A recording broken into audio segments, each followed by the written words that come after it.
In case you weren't aware, the LSAT has changed. Logic games are no longer on the test, and how you study also has to change as well. LSAT has removed dozens of practice tests from LawHub. There used to be nearly 100 practice tests. Now there are only 58, and you'll burn through them faster than you'd think, especially if you're aiming for a 170 or above. Today I'll share with you 10 things top scorers do that most people don't even think about. For those who don't know me, my name is Steve Schwartz.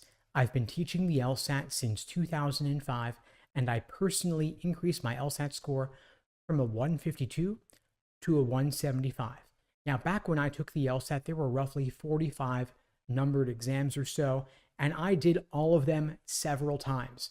And I've discovered since then with my students that there is value in redoing practice tests. And redoing practice tests is going to happen more often than you would think, because LSAT has reduced the number of practice tests available by reorganizing them for the new format after they removed the logic games section. There used to be nearly 100, now there are only 58, and a handful of those practice tests are not actually available in LawHub anymore, but you can get them in books of 10 on Amazon for about $20 each. If you're aiming for a top score and taking the LSAT more than 3 months from now, I would recommend getting the original official LSAT practice tests book containing exams 7, 9 to 16, and 18. The best place to get it is probably going to be Amazon again for roughly $20. So aside from getting the older out-of-print practice tests, another big thing top scorers do that others typically neglect is reviewing your practice tests in depth. Back when I was studying, I was taking test after test after test, obsessively measuring my results. What I should have been doing, and what I since learned to do, is to slow down, take fewer practice tests, and review the ones I was completing in more depth. I've since developed the Socratic review method, a framework, a guideline, a template to help you better understand the mistakes you're making and why, so that you can avoid, of course, making those same mistakes again. This is a cornerstone of my courses and my one-on-one coaching program. If you're interested in finding out more, you can check out the links below to book a call with me and my team. We'd be glad to help you out. The third little-known strategy that top scorers use is understanding the stimulus in depth, understanding the method of reasoning, the argument that you're looking at. A lot of prep companies focus on drilling questions by question stem type, and this can be helpful up to a point. Typically, when you're scoring 155 to 160 or below, you may see some trends in the types of questions you're getting wrong, which can be a useful guidepost for helping you know where to drill. But once you are scoring 160 or above, typically you're not getting questions wrong because of the question stem type, but rather due to the method of reasoning in the stimulus, because you just didn't understand it. And so if you can slow down to understand the argument better, surprise, surprise, you'll get more questions right. Now, logical reasoning is more important than ever before because it is now 2/3 of the test, whereas previously it was only 1/3 of the test back when logic games were on the exam. And so I'm going to spend a little more time here on logical reasoning than I otherwise would. Now, you're going to want to work on your pacing. Again, it's not all about drilling questions by type. Understanding the argument is important. And similarly, understanding your pacing is important because it's not enough to get the questions right. You've got to get them right under test day conditions, including the strict timing. So you've got to get good at allocating time over the course of the section, and knowing the order of difficulty is important.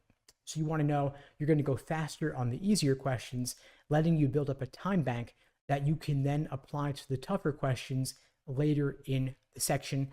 Maybe you'll flag a couple questions, skip them, and come back to them later at the end of the section. And so you got to know which questions you don't like, which ones you don't want to get bogged down on or stuck on, so that you'll know, hey, I'm going to flag this one here using the LSAT Prometric flagging feature, skip it, come back to it at the end of the section.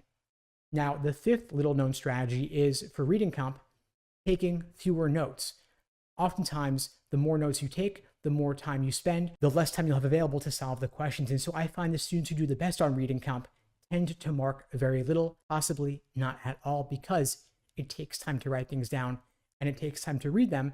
And what you write down may not even help you solve the questions. Again, it's not just about getting the questions right. You've got to get them right under test day conditions, which means that your strategies are practical given the severe time constraints on the test. Now, the sixth little known strategy is that you've got to do the practice tests inside LSAC's Law Hub. The LSAT's on paper. Don't do your practice tests on a book or in a PDF. Don't use some private prep company's platform that's going to look and feel different than LSAT test day itself. If you want to see what test day is going to look like, just log into Law Hub. You can see 4 practice tests for free, and then you get the other 54 or so in the official LSAT format with your LSAT Law Hub Advantage subscription. Well worth it, because you want to simulate test day down to the finest, smallest details so that you won't be surprised on test day when a button or a feature looks different or works differently than you might have expected. The seventh big strategy is mindfulness meditation. This does not have to be spiritual in nature or religious in nature. It could be as simple as focusing on your breath. And the value here is that if you are spiraling or getting bogged down or stuck on a single question, this strategy helps you recognize what's happening. You can get a third-party objective perspective on what you are feeling, what you are experiencing, and you'll know, hey, I don't want to get bogged down or stuck here. I want to flag this question. I'll come back to it later. And since every question's worth the same, it doesn't make any sense to spend an inordinate amount of time on a single question, even if it's bothering you, even if you're feeling stuck on it, because you don't want to get stuck on that question at the expense of some easier question that may come later in the section. This mindfulness meditation could be as simple as 3 to 5 minutes a day, focusing on your breath. Doing this for even a couple of weeks can pay massive dividends. I would well recommend adopting it now if you find yourself getting bogged down at any point. The eighth big strategy is a combination of a couple of self-care habits, including sleep, diet, and exercise. Getting a top score on the LSAT requires performing at your best, which is beyond just your mind. It's the mind-body connection, right? And so if you are fatigued, if you're feeling sluggish, sleep, diet, and exercise can really make a big difference. If you have the leisure to study for the LSAT full-time with no other obligations, there is no excuse not to be taking care of yourself. Again, sleeping well, getting at least 7 hours a night minimum, eating well, minimizing the junk food and the processed food, ideally eating home-cooked food if possible. And even just 10-15 minutes a day of exercise could be as simple as going for a walk or a jog just to get some fresh air and get your blood pumping a little bit. Of course, the more the better, up to a point. This sort of thing can really make a difference. If you are not able to study for the LSAT full-time, if you're working or you're in school, I would love for you to do 10 minutes less of LSAT prep and 10 minutes more of self-care, because you want to be at your best and you want to be feeling well rested and ready to crush the exam on test day itself. The ninth little known strategy is understanding the exam from the test maker's perspective, thinking about what goes into constructing an exam like the LSAT, again, beyond just rote repetition, question stem types, or drilling, understanding the argument and thinking about what are the tricks and traps that go into writing an LSAT question. I had the good fortune to become friends with a former writer of actual official LSAT questions. He was kind enough to help me interview him a couple of times over the years. 2 of those were video interviews featured on the LSAT Unplugged YouTube channel and podcast. I highly recommend checking them out. Just search former LSAT question writer to get a better sense of how they design these questions and what is the mindset that it takes to design those tricks and traps, because in order to defeat the exam, you have to understand the strategy that goes into constructing the questions from the very start. I got a lot out of the experience of writing my own unofficial LSAT questions because I understood how LSAC could lay a careful trap that exploited a test taker's common misconceptions that would lead them to confidently choose the wrong answer because they exploited a classic logical fallacy. Again, check out those interviews. The 10th little known strategy is choosing your ideal day and time for the exam the second scheduling opens.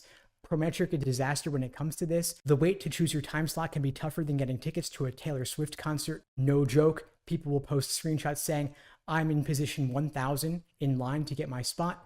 So schedule your time the second it opens, because you don't want to be doing the exam at 8 in the morning.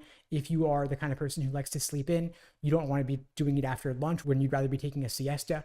Instead, choose your ideal time the second it opens so that you'll be able to pick the time of day that's best for you, given when your energy is going to be the greatest. Finally, a bonus strategy, the 11th one, is getting extra time accommodations if you think you might qualify. LSAC used to be far too strict about granting extra time accommodations.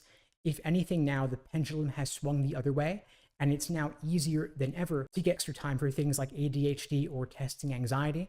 So make sure to apply for those accommodations sooner rather than later if you think you might qualify. All you need is a note from a qualified professional like a doctor or a psychiatrist. And of course, getting that extra time can really make a difference. Anyway, folks, that's all for now. If you'd like my help on your journey to scoring a 170 or above, you could check out the links below to find out more and to book a call with me and my team. We'd be glad to help you out. And in the meantime, I'll wish you all the best and take care.